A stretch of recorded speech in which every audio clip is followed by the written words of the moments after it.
तो विद्यार्थी मित्रों હવે આપણું જે ટ્રાન્સફોર્મર છે એની થોડી એવી ડિટેલ્સ હવે આપણે ભણવા જઈ રહ્યા છે કે જે આપણે એક્ઝામની અંદર પૂછાય તો લખીને માર્ક્સ લેવાના છે, રાઈટ। સૌથી પહેલા તમને એની એક રચના સમજાવી દઉં। વિદ્યાર્થી મિત્રો આ દેખાય છે એક પટ્ટી, તમે જોઈ શકો છો। આવી એક નહીં આવી ઘણી પટ્ટી લઈ લો, ઘણી બધી પટ્ટી લઈ લો અને આ બધી પટ્ટીને એકબીજા સાથે આમ બંચ બનાવો, બરાબર। તો એ બંચ બનાવશો ને વિદ્યાર્થી મિત્રો, તો એ બંચ આવી રીતે બનશે। તમે જુઓ, હું તમને બતાવું।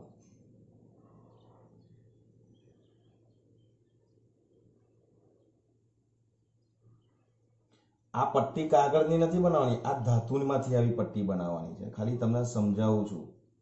આવી એક પટ્ટી નહીં, આવી અનેક પટ્ટી હોય, રાઈટ। અને બધી એકબીજાની ઉપર મૂકેલી જ હોય અને બધાને એકબીજાથી અલગ પણ કરેલી હોય, એટલે ટ્રાન્સફોર્મરમાં જનરલી શું હોય છે કે આ જે છે ને એ નરમ લોખંડ છે।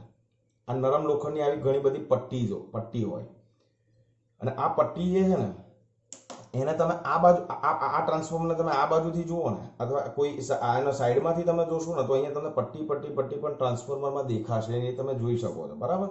તો આ જે પટ્ટીઓ કેમ છે, એ પટ્ટીઓ એ તો મેઇન રોલ છે। આ નરમ લોખંડનો ગર્ભ કહેવાય અને આવા નરમ લોખંડના ગર્ભ આ રહ્યો। હવે સમજો આની પાછળ આ રહ્યો, રાઈટ। હવે આની પાછળ બીજી પટ્ટી, એની પાછળ ત્રીજી, એવી રીતે આખો બંચ બનાવી દીધો। આટલો મોટો બંચ બનાવી દીધો। પાર્લેજી બિસ્કિટના 10 બિસ્કિટ મૂકી દો, કેવો બંચ બને, એવી રીતે આ વેફર છે, આને એવું કહી શકાય, આ એક પાતળી ધાતુની નરમ લોખંડની એક વેફર છે અને આ વેફર જે એને આ જે ધાતુની આ જે પટ્ટી છે એનું બંચ બનાવવાનો એ બનાવી દીધો। હવે શું થાય છે, આ નરમ લોખંડનો ગર્ભ છે। હવે એના ઉપર અહીંયા એક ધાતુનો તાર અલગ કરેલો તાર આમ વીંટાળવામાં આવે આમ, અને એની સામે અહીંયા ગાડી એક બીજો તાર આવે। આ બંને ધાતુના ગૂંચળા એકબીજાથી અલગ કરેલા હોય, રાઈટ। આ જે છે એને પ્રાથમિક ગૂંચળું કહીએ, આને આપણે ગૌણ ગૂંચળું કહીએ। આને પ્રાઇમરી કોઇલ અને સેકન્ડરી કોઇલ બંને એવું કહી શકીએ છીએ। હવે શું થાય છે, આ બંને એકબીજાથી અલગ છે અને આ જે પ્રાથમિક ગૂંચળું હોય ને એના બે છેડા વચ્ચે આપણે એસી સપ્લાય આપીએ છીએ। જે પેલો આપણે વોલ્ટેજ કહ્યો ને મોટો, આ ટ્રાન્સફોર્મર છે। હું અત્યારે તમને ટ્રાન્સફોર્મરની રચના સમજાવું છું। આ રચના આ પૂરી થઈ ગઈ અને આ ગૌણ છેડા વચ્ચે એટલે અહીંયા આપણે ઇનપુટ આપીએ છીએ અને અહીંયા આપણે આઉટપુટ લઈએ છીએ, ક્લિયર। અને આ જે વચ્ચેનો વિસ્તાર છે વિદ્યાર્થી મિત્રો, એ આપણો ધાતુનો, એટલું યાદ રાખજો, આ જે છે ને એ આપણી ધાતુ છે, નરમ લોખંડનો ગર્ભ છે। એનું મેઇન ફંક્શન શું છે એ બધું સમજાવું છું, પણ આ ધાતુની આપણી રચના છે, આ નરમ લોખંડ છે। એ જે મેં તમને બતાવી આ પટ્ટી, આવી એક નહીં આવી ઘણી બધી પટ્ટીઓ હોય, રાઈટ। આવી ઘણી બધી પટ્ટી હોય અને આ બધી પટ્ટીઓને એકબીજા સાથે ભેગી કરી દો તો આ બને અને એના પર અહીંયા ગાડી તાર વીંટાળવામાં આવે। આ હોય ને તો અહીંયા તાર વીંટાળવામાં આવે, અહીંયા આમ, અને બીજો તાર અહીંયા હવા જો, અહીંયા અવકાશ જ હોય, ખુલ્લો શૂન્ય અવકાશ, એવું સમજો, અહીંયા કશું જ નથી, બરાબર। હવે કેવી રીતે ફ્લક્સ જનરેટ થાય છે એ જુઓ। હવે આ એસી સપ્લાય વોલ્ટેજ આપણે આની સાથે જોડીશું તો શું થશે, તો કે આપણે આની સાથે એસી સપ્લાય વોલ્ટેજ જોડીશું તો આમાંથી પ્રવાહ પસાર થશે। આમાંથી પ્રવાહ પસાર થશે એટલે એની અંદર આ સોલેનોઇડ જ થઈ ગયો, સમજો। આ કોઇલ છે બીજું કંઈ નહીં, સોલેનોઇડ જ છે। તો આની અંદરના વિસ્તારમાં પણ ચુંબકીય ક્ષેત્ર જનરેટ થશે। એ ચુંબકીય ક્ષેત્રની ક્ષેત્ર રેખા હું ખાલી બતાવું છું, જોજો ધ્યાનથી।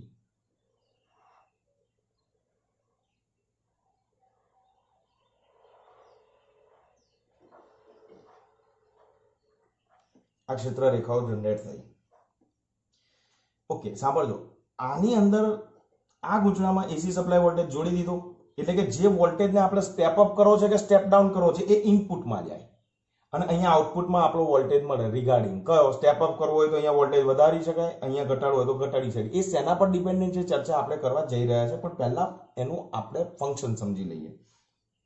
સી એસી સપ્લાય વોલ્ટેજ આ પ્રાઇમરી ગૂંચળા સાથે હંમેશા જોડવાનો હોય।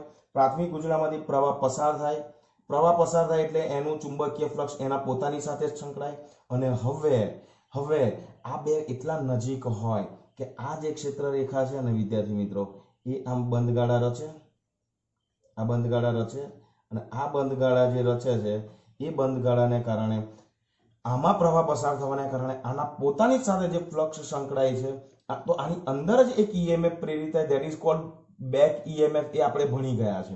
પણ આની સાથે સંકળાયેલો ચુંબકીય ફ્લક્સ આની સાથે પણ સંકળાય છે અને આપણો એસી વોલ્ટેજ છે વિદ્યાર્થી મિત્રો, એ એસી વોલ્ટેજ સાઇન વિધેય અનુસાર v = vm sin omega t અનુસાર આપેલો હોય તો આપણો વોલ્ટેજ t પર ડિપેન્ડન્ટ થઈ ગયો. તો આપણો વોલ્ટેજ જે છે એ સમયની સાપેક્ષે કેવો છે? સમયની સાપેક્ષે બદલાતો વોલ્ટેજ છે, બદલાતો વોલ્ટેજ છે. બરાબર. હવે આ બદલાતો જે વોલ્ટેજ છે એ વોલ્ટેજ જો બદલાતો હોય તો સમજી લેજો કે આની સાથે સંકળાયેલું ફ્લક્સ પણ બદલાય અને આની સાથે સંકળાયેલું ફ્લક્સ બદલાય તો એ ફ્લક્સ જે આની સાથે સંકળાય છે આનું ફ્લક્સ એની પોતાની સાથે સંકળાય તો આત્મપ્રેરણ ઘટના છે. પણ આપણે આનું ફ્લક્સ જ્યારે આની સાથે સંકળાય તો એ કઈ ઘટના છે? અન્યોન્ય પ્રેરણ. તો આપણો એસી વોલ્ટેજ બદલાતો વોલ્ટેજ છે અને પ્રાથમિક ગૂંચળા સાથે સંકળાયેલ ફ્લક્સ ચુંબકીય ફ્લક્સ લખીએ છીએ આપણે. કઈ ઘટના દ્વારા? અન્યોન્ય પ્રેરણ દ્વારા ગૌણ ગૂંચળા સાથે સંકળાય. ક્લિયર? આની સાથે સંકળાય તો આની અંદર જે ઈએમએફ પ્રેરિત થાય that is our output voltage. Clear છે? સમજ્યા તમે? હવે એ પણ યાદ રાખો કે આ આપણું ઇનપુટ ગૂંચળું છે, એમાં આંટાની સંખ્યા સપોઝ np છે અને અહીંયા આંટાની સંખ્યા છે ધેટ ઇઝ ns છે. હવે તમને ખબર છે આ અન્યોન્ય પ્રેરકત્વને કારણે કે આત્મપ્રેરકત્વને કારણે જે ઈએમએફ પ્રેરિત થાય એ તમે ભણી ગયા કે એ જે ઈએમએફ નું ઇક્વેશન જો તમને યાદ હોય તો એ ઇક્વેશન આપણું હતું ધેટ ઇઝ -n d∅dt. તો એસી વોલ્ટેજ ઓલરેડી આપણો બદલાતો વોલ્ટેજ છે. એસી વોલ્ટેજ ઓલરેડી બદલાતો વોલ્ટેજ છે એટલે સ્વાભાવિક છે કે જેમ જેમ સમય પસાર થશે એમ વોલ્ટેજ બદલાશે. તો સ્વાભાવિક છે સમય બદલાશે એમ આની સાથે સંકળાયેલું ફ્લક્સ પણ બદલાશે.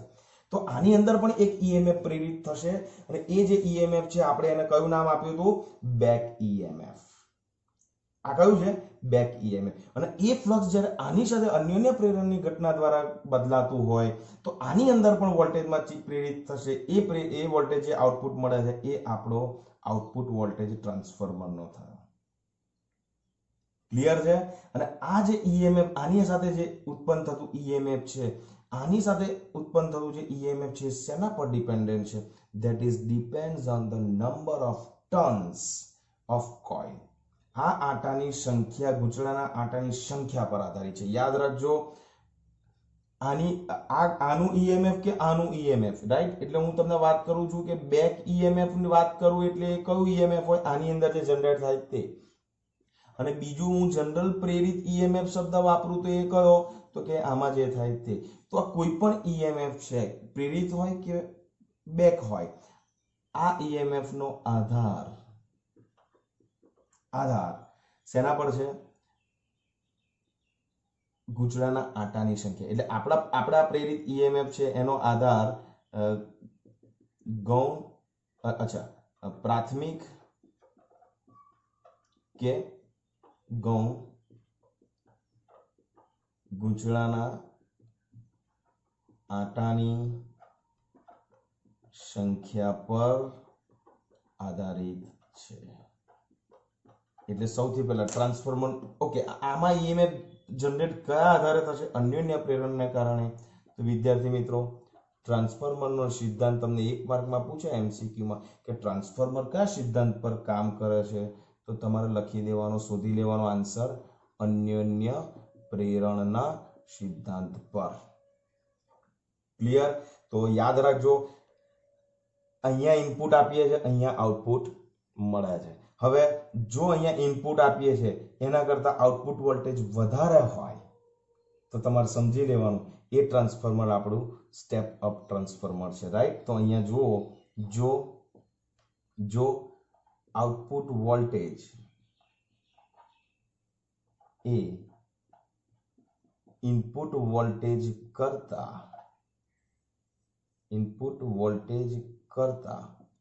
વધારે હોય તો તેવા ટ્રાન્સફોર્મરને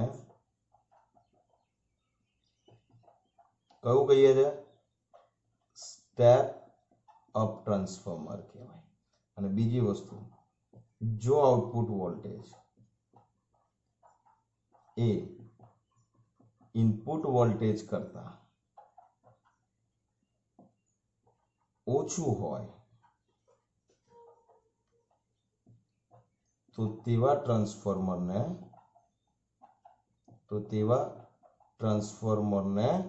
સ્ટેપ ડાઉન ટ્રાન્સફોર્મર કહેવાય. ક્લિયર? તો see what is step up and step down?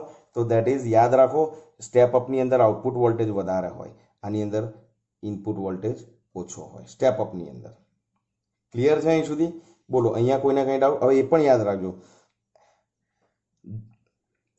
આ ટ્રાન્સફોર્મરમાં પાવર વ્યય તો થાય અને થાય જ. એટલે ટ્રાન્સફોર્મર સાથે સંકળાયેલા થોડાક મુદ્દાઓ છે એ પણ તમે સમજી લો. જો રચના તો મેં તમને સમજાવી દીધી, તમે ટેક્સ્ટબુકની અંદર વાંચશો એટલે તમને ખબર બી પડી જશે કે આ રચના આ રીતે સેન્ટેન્સમાં લખવાના છે, બરાબર. પણ યાદ રાખજો, આપણી અત્યારે જે ટ્રાન્સફોર્મર હું તમને કહું છું ને કે જે તમે યુઝ કરી રહ્યા છો પાવર પ્લાન્ટમાં કે ઘરની બહાર ડોમેસ્ટિક એટલે કે તમારા કન્ઝ્યુમર પાસે, એ બધા વ્યવહારમાં વપરાતા ટ્રાન્સફોર્મર છે, એ આદર્શ ટ્રાન્સફોર્મર નથી. એટલે યાદ રાખો, આદર્શ ટ્રાન્સફોર્મર હોય ને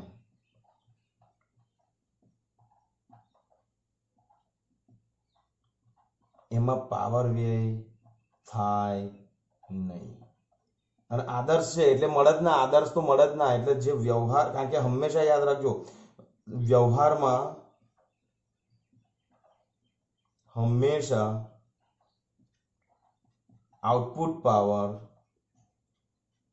ઇનપુટ પાવર કરતા ઓછો જ હોય. સમજ્યા? ઓછો જ હોય. વોલ્ટેજ વધની વાત નથી કરતો. વોલ્ટેજ પ્લસ માઇનસ થાય તો કરંટ બી એની સામે એ રીતે ચેન્જ થશે, પણ પાવર જે છે, દાખલા તરીકે અહીંયા પાવર 220 મેગાવોટ આપીએ તો અહીંયા ઘડી આપણને 210 મેગાવોટ મળે એવું સમજો, બરાબર. પછી એમાં voltage plus minus step down આખો કોન્સેપ્ટ જુદો છે, પણ યાદ રાખો પાવર જે છે ને ધેટ ઇઝ કોન્સ્ટન્ટ રહે. પણ આદર્શ ટ્રાન્સફોર્મરમાં કોન્સ્ટન્ટ રહે, એટલે પાવર વ્યય ન થાય તો કોન્સ્ટન્ટ રહે. બાકી હંમેશા યાદ રાખજો કે આઉટપુટ પાવર જે છે ને હંમેશા ઇનપુટ પાવર કરતા ઓછો જોઈએ. એટલે પાવર લોસ થાય અને એટલે યાદ રાખો, પાવર વ્યય થોડોક પણ થાય જ. ક્લિયર? અને બહુ જ અગત્યનું સેન્ટેન્સ હવે તમને આપવા જઈ રહ્યો છું, યાદ રાખજો કે ટ્રાન્સફોર્મર જે છે, ટ્રાન્સફોર્મર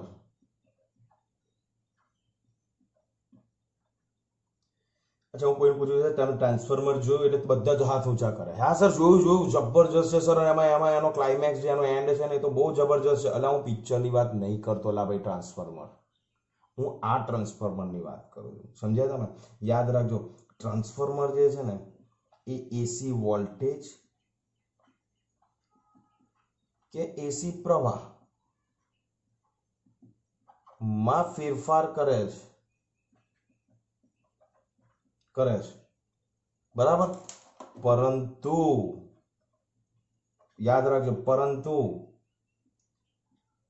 એસીની જે આવૃત્તિ છે એ આવૃત્તિને બદલતું નથી. કયું પૂછે? ટ્રાન્સફોર્મરમાં એસી અને ઇનપુટ અને આઉટપુટ જે વોલ્ટેજ કે કરંટ હોય એની ફ્રીક્વન્સી ચેન્જ થાય. યાદ રાખો, ફ્રીક્વન્સી નેવર ચેન્જ. ટ્રાન્સફોર્મર માત્ર વોલ્ટેજ અને પ્રવાહમાં ફેરફાર કરી શકે છે. ક્લિયર? અહીં સુધી ક્લિયર? તો આ રચના છે, રચના ફરી રિવાઇઝ કરી લઈએ. ટ્રાન્સફોર્મરમાં એકબીજાથી અલગ કરેલી બે કોઇલના પેર હોય છે, કોઇલની જોડકું હોય છે. આ બંને જોડકાને એક નરમ લોખંડના ગર્ભ ઉપર ઊંચી પારગમ્યતા ધરાવતું એક નરમ લોખંડ વાપરવામાં આવે. નરમ લોખંડ એટલે વાપરીએ છે કારણ કે આ નરમ લોખંડ છે ને એ આની સાથે સંકળાયેલા ફ્લક્સની જે ચુંબકીય ક્ષેત્ર રેખાઓ છે એ ક્ષેત્ર રેખાઓને ગૌણ ગૂંચળા સાથે કનેક્ટ કરવામાં એનો બહુ મોટો રોલ છે. સી આ જે છે ને આ જે છે ને એ શું કામ કરે છે? આના ફ્લક્સને આ ગૂંચળાના ફ્લક્સને આ ગૂંચળા સાથે કનેક્ટ કરવા માટે એક મીડિયમ, એક માધ્યમ બને છે. અને પારગમ્યતા, એની પરમિએબિલિટી એટલી ઊંચી હોય છે આ નરમ લોખંડની, વિદ્યાર્થી મિત્રો, કે એ શું કામ કરે છે? તો કે એ આ ગૌણ ગૂંચળાના પ્રાથમિક ગૂંચળા સાથે જેટલું ફ્લક્સ હોય છે એનું મોટા ભાગના ફ્લક્સને આ ગૌણ ગૂંચળા સાથે કનેક્ટ કરે છે. રાઈટ. બીજી વસ્તુ, પ્રાઇમરી જે કોઇલ છે એની સાથે એસી સપ્લાય વોલ્ટેજ જોડવામાં આવે છે અને આઉટપુટ જે કોઇલ હોય છે એની સાથે આપણે ગૌણ ગૂંચળું જે હોય છે એની સાથે આપણે આઉટપુટ વોલ્ટેજ લઈએ છીએ. રાઈટ. તો હવે હું તમને સ્ટેપ અપ અને સ્ટેપ ડાઉન ટ્રાન્સફોર્મર જે છે એ ટ્રાન્સફોર્મરની બંનેની આકૃતિ કેવી રીતે આપણે ડ્રો કરીશું છેલ્લે, પણ એના માટે શું જરૂરી છે યાદ રાખો. અહીંયા કેટલું EMF પ્રેરિત થશે, that is depends on the number of turns of coil in a secondary section. Right. ગૌણ ગૂંચળામાં આંટાની સંખ્યા કેટલી છે એના ઉપર અહીંયા કેટલું EMF પ્રેરિત થશે એના પર એ આધાર હોય છે. યાદ રાખજો, વ્યવહારમાં વપરાતા બધા જ ટ્રાન્સફોર્મર જે છે એ કેવા હોય? પાવર લોસ એમાં થાય જ, અને એ પાવર લોસ જે થાય છે યાદ રાખજો આદર્શ ટ્રાન્સફોર્મરમાં પાવર વે થાય નહીં. એટલે input power is equal two output power. એટલે જે ટ્રાન્સફોર્મરની કાર્યક્ષમતા 100% હોય એમાં ઇનપુટ પાવર અને આઉટપુટ પાવર હંમેશા સરખો હોય. પણ મોટે ભાગે સારા જે ટ્રાન્સફોર્મર છે અત્યારે ક્વોલિટી પર ફોકસ કરે છે, 95% એની એફિશિયન્સી છે, એટલે 5% જ લોસ છે, 95% મેનેજ કરી શકે છે. રાઈટ. તો આ મેઇન મુદ્દા છે. બીજું, ટ્રાન્સફોર્મર મેઇન કામ એનું વોલ્ટેજમાં ચેન્જીસ કરવાનું છે, એટલે વોલ્ટેજ ચેન્જ થાય તો કરંટ બાય ડિફોલ્ટ ચેન્જ થઈ જાય, પણ પાવર કેવો રહે? કોન્સ્ટન્ટ રહે. એટલા માટે મેં કહ્યું છે કે ટ્રાન્સફોર્મરમાં એસી વોલ્ટેજ એસી પ્રવાહમાં ફેરફાર કરે છે, પરંતુ આવૃત્તિને બદલતું નથી. Is it clear here everything? ચાલો તો હવે જોઈએ છે એના મેથેમેટિકલ ઇક્વેશન્સ કે કેવી રીતે EMF વધી શકે છે અને કેવી રીતે EMF ઘટી શકે છે.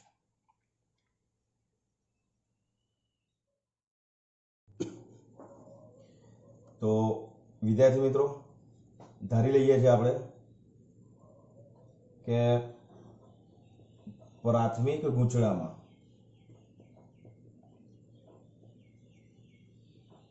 ને લાગુ પડેલ વોલ્ટેજ VP છે અને પરિણામે પ્રત્યેક આંટા સાથે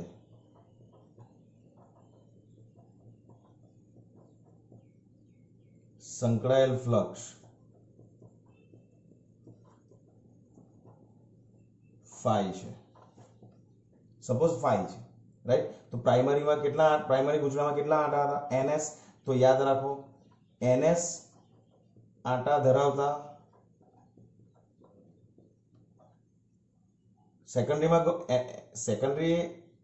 સેકન્ડરીની અંદર NS આંટા હતા, તમને યાદ હોય તો.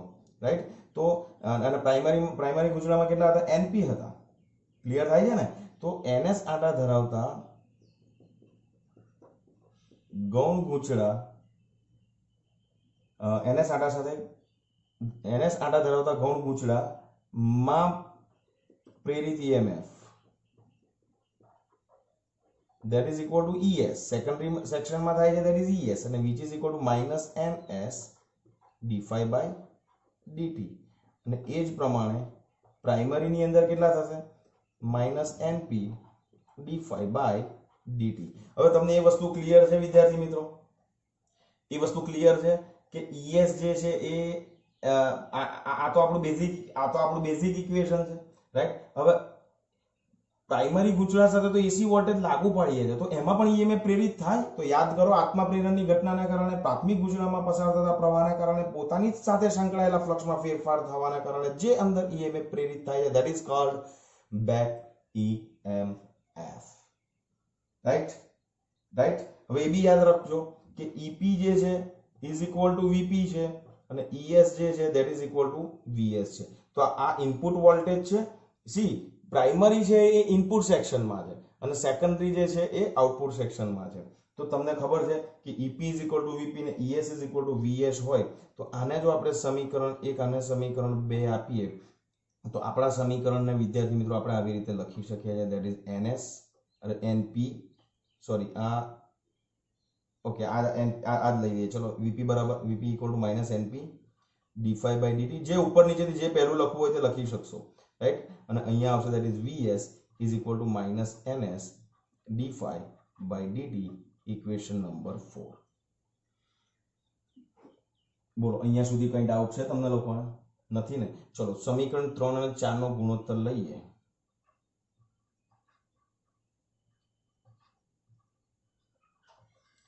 ચાલો આનો ગુણોત્તર લઈશું તો શું થશે? તો કે આનો ગુણોત્તર લઈશું તો આપણે વીપી બાય વીએસ મળશે તો ઓર વીએસ બાય વીપી મળશે તો VS by VP is equal to NS by NP. બહુ જ અગત્યનું ઇક્વેશન છે વિદ્યાર્થી મિત્રો અને બહુ અગત્યનો રિલેશન છે. તમારે જે તમને કામ લાગવાનો છે આ ઇક્વેશન જે છે તમને કામ લાગવાનું છે ક્યારે?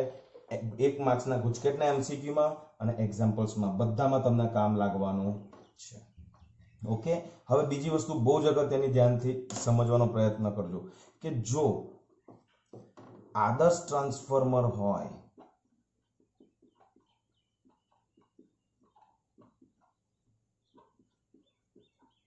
કે જેની કાર્યક્ષમતા 100% છે તો આદર્શ ટ્રાન્સફોર્મર હોય તો મેં તમને હમણાં જ કહ્યું કે ઇનપુટ પાવર અને આઉટપુટ પાવર સમાન હોય.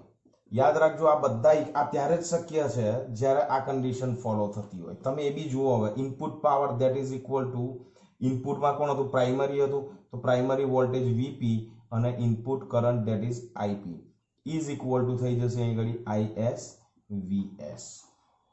ઓકે. તો હવે હું અહીંયા વીએસ બાય વીપી કરું તો મને શું મળે? વીએસ બાય વીપી હું કરીશ તો મને મળશે that is IP divided by IS અને ધીસ ઇઝ એક બીજું એક તમને નવો રિલેશન મળે ધીસ ઇઝ નંબર 6.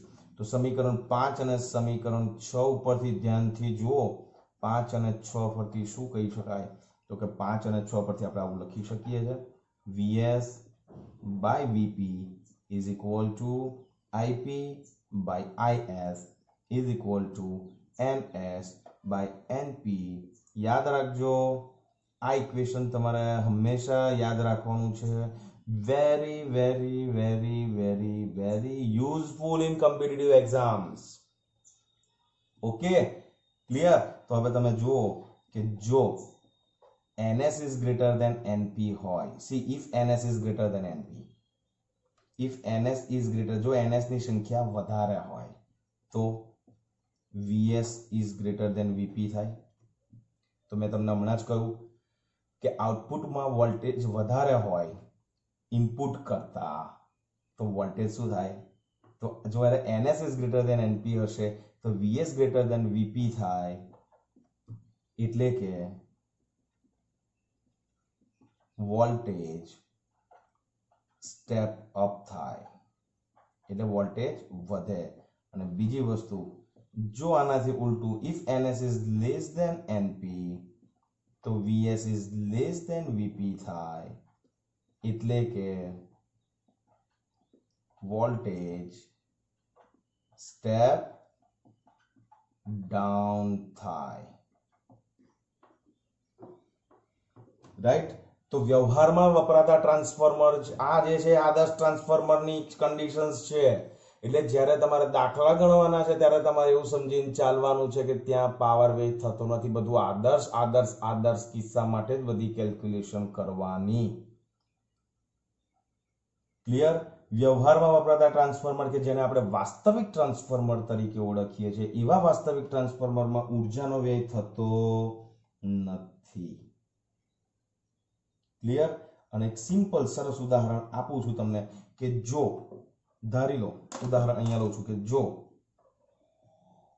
NP છે ને એ સપોઝ 100 છે અને NS જે છે ને ધેટ ઇઝ સપોઝ 200 છે તો તમે જુઓ VS by VP is equal to શું થાય?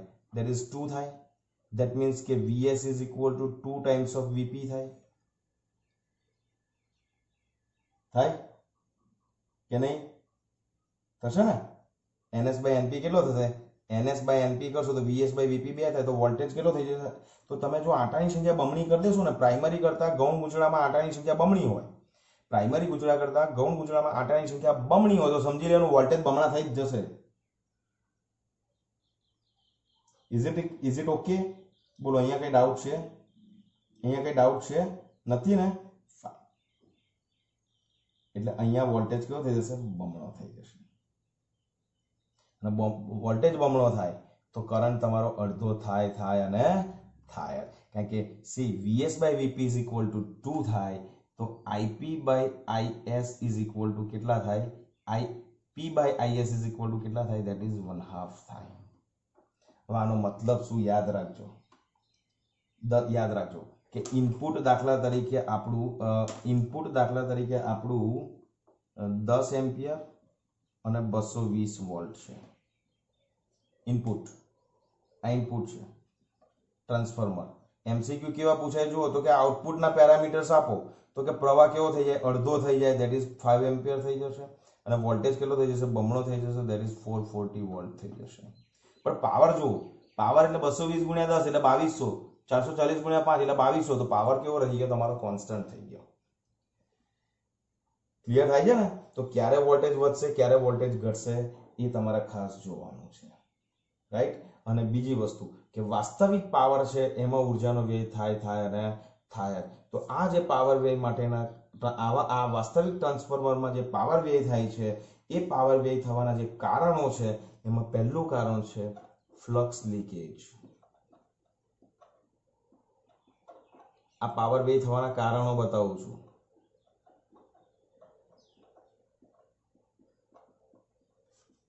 પાવર વ્યય થવાના કારણો સમજાવું છું કે ફ્લક્સ લીકેજ તો થાય. યાદ રાખજો કે જે આપણે કોર બનાવ્યો હતો ટ્રાન્સફોર્મરનો, પેલી ધાતુ પારગમ્યતા, ઊંચી પારગમ્યતા વાળી લીધી હતી, એમાં જો કોઈક નાની જગ્યાએ એર ગેપ્સ રહી ગઈ હશે તો ફ્લક્સ લીકેજ થશે. ને ફ્લક્સ લીકેજ થશે તો સ્વાભાવિક છે કે જે ઈએમએફ જનરેટ થવું જોઈએ એ માત્રામાં જનરેટ નહીં થાય, રાઈટ? બીજી વસ્તુ, ટ્રાન્સફોર્મરની અંદર આપણે જે વાઇન્ડિંગ કરવા માટે જે કોઇલ વાપરીએ છીએ એની અંદર એ વાઇન્ડિંગનો જે અવરોધ છે, વાઇન્ડિંગનો અવરોધ જે છે એ અવરોધને કારણે પણ ઉષ્મા ઉર્જાનો વ્યય થાય. ત્રીજી વસ્તુ છે એડી કરન્ટ્સ.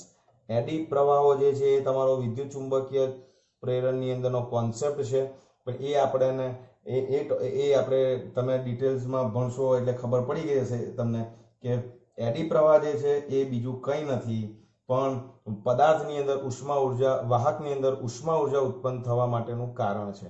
અને એને કારણે જે પ્રવાહ જનરેટ થાય છે લેન્ઝના નિયમ અનુસાર, તો એ પણ શું કરે છે? એડી પ્રવાહ એ પણ આપણા વાસ્તવિક ટ્રાન્સફોર્મરમાં ઉર્જાનો વ્યય કરે છે. અને બીજું છે જે આપણે અંદરનો પદાર્થ છે, પારગમ્યતા, ઊંચી પારગમ્યતા વાળું જે નરમ લોખંડ લીધું છે એનું જે મેગ્નેટાઇઝેશન થશે, કારણ કે સ્વાભાવિક છે કે કોઇલ, મેં તમને આગળ પણ કહ્યું છે કે અહીંયા હું કોઇલ લગાડી દઉં ને અહીંયા હું કોઇલ રાખું અને કોઇલ પાસે સપ્લાય વોલ્ટેજ આપું તો આ જે છે એનું મેગ્નેટાઇઝેશન થશે, ચુંબકીયકરણ થશે અને એના ડાયામેગ્નેટિઝમના પદાર્થો આપણે ભણી ગયા છે, ડાયામેગ્નેટિક પદાર્થ આપણે ભણ્યા છે. તો એને કારણે જે હિસ્ટર્સિસ લોસ એને કહીએ છીએ, તો એ મેગ્નેટાઇઝેશન જે કરવામાં એનર્જી યુટિલાઇઝ થાય છે તમારી, તો એ મેગ્નેટાઇઝેશન કરવામાં પણ તમારી ઉર્જા લોસ થાય છે. તો આ બધા પાવર વ્યય થવાના મૂળ કારણો છે. એવરીથિંગ ડિટેલમાં આને થોડીક ઊંડાણમાં આની થોડીક ડિટેલ તમને પેજ નંબર 261 ઉપર ટેક્સ્ટ બુકની અંદર આપેલી છે, એ તમારે ખાલી વાંચવાની છે. જે આપણે ચર્ચા કરી છે એ બધું જ એની અંદર તમને વાંચવા મળશે, રાઈટ? તમને એવો પણ આમાંથી પ્રશ્નો તમને કેવી રીતે પૂછી શકે તો કે ટ્રાન્સફોર્મરની રચના સમજાવો, એનો સિદ્ધાંત સમજાવો, એનું કાર્ય પદ્ધતિ સમજાવો. હવે સ્ટેપ અપ અને સ્ટેપ ડાઉનની હું તમને ખાલી પરિપથ સંજ્ઞા અહીંયા બતાવી દઉં, તમે જુઓ. ચલો, મારે સ્ટેપ અપ બતાવવો હોય ને વિદ્યાર્થી મિત્રો તો મારે સ્ટેપ અપ આવી રીતે બતાવે. જોજો, સ્ટેપ અપમાં આઉટપુટમાં આંટાની સંખ્યા કેવી હોય?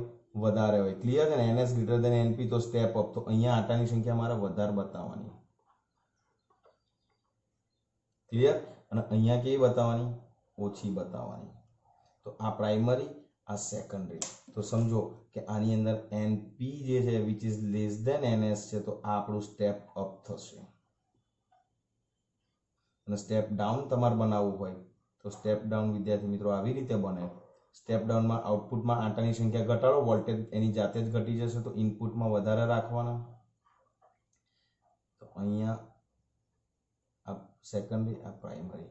તો આની અંદર NS is less than NP, તો એ છે તમારું સ્ટેપ ડાઉન ટ્રાન્સફોર્મરની પરિપથ સંજ્ઞા થઈ ગઈ. આ તમને ઓળખવાનું પણ પૂછાય MCQ ની અંદર કે ભાઈ સ્ટેપ અપ ની સંજ્ઞા કઈ છે, તો જોઈ લે, ગણી લેવાના આટા 1 2 3 4 5. અહીંયા 1 ને 2 તો આ સ્ટેપ ડાઉન, અહીંયા 2 ને અહીંયા 5 તો સ્ટેપ અપ. બંને સરખા તો એ ટ્રાન્સફોર્મરમાં વોલ્ટેજ પ્લસ માઇનસ નહીં થાય, કોન્સ્ટન્ટ જ રાખશે. અહીંયા 10 આંટા હોય, અહીંયા 10 આંટા હોય તો કોઈ મતલબ નહીં, ડાયરેક્ટ છેડા જોડી દે ને ભાઈ. શું કા ટ્રાન્સફોર્મરની જરૂર છે? સમજી ગયા ને? એટલે આ મેઇન વસ્તુ તમારે સમજવાની છે. ઓકે, સો આઈ હોપ કે તમને લોકોને મજા આવી જ હશે ટ્રાન્સફોર્મર સમજવામાં. તો આ રીતે થિયોરિટિકલ ક્વેશ્ચન્સ તમને તમારા રેફરન્સ બુકમાં ક્વેશ્ચન આન્સર પર મળી જ જશે. ઓકે, આ ઇક્વેશન બ્લોક કર્યા છે, આ મેઇન ઇક્વેશન છે. આ ઇક્વેશન તમારે ગુજકેટમાં તમને કામ લાગવાનું છે, કમ્પ્યુટરમાં કામ લાગવાનું છે, 2 માર્કના એક્ઝામ્પલ્સમાં બોર્ડમાં કામ લાગવાનું છે, JEE નીટમાં કામ લાગવાનું છે. ઓકે ફાઇન, તો મળીએ. રાઈટ, જય શ્રી કૃષ્ણ.